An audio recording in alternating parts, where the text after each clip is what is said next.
welcome back to this series of how to launch your own boutique business.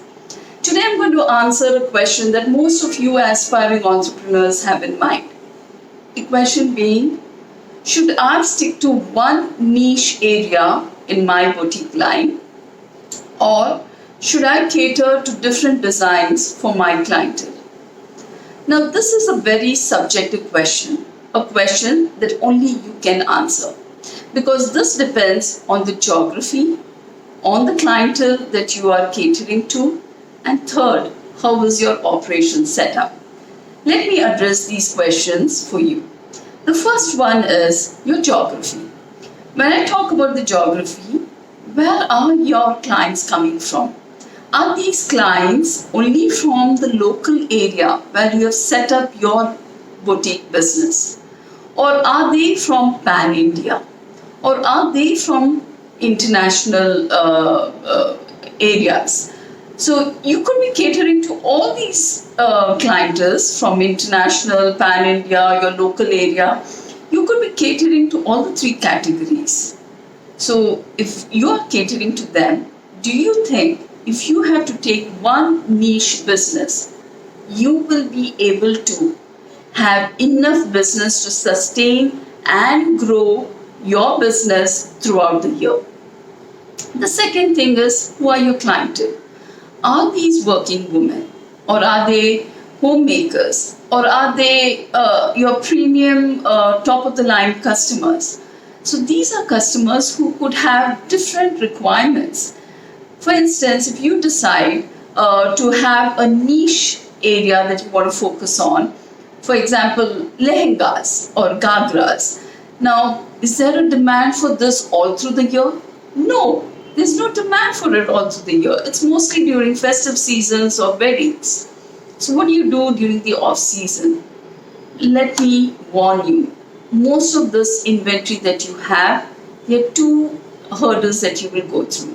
One, you would have blocked your cash flow. The second thing is, when you want to sell this because your cash flow is blocked, you will end up selling this for half the price, because you're so desperate to have the cash flow back. And the third most important hurdle that you will face is your operations team who come with the cost, your master and your tailors. Will you be able to sustain them throughout the year? That is a question you have to answer. The third area is your operations. Now, if your master, the master that you hire, is able to cater to all the three designs like Indian ethnic wear, Western wear, or Indo-Western wear, then I'm telling you, and if he's really good with it, I'm telling you, just retain him. Keep him for life. Because that is what your customers need. The perfect cut and the perfect fit. When you do that, you will be able to cater to all types of customers. So it is very subjective for these reasons. I would like you to answer these questions, create a survey, and understand what is it that most of your, the audience that you are targeting at, what is their preference of garment. I, for one, when I started my boutique, I decided I'm going to be a generalist. I decided I will cater to all styles.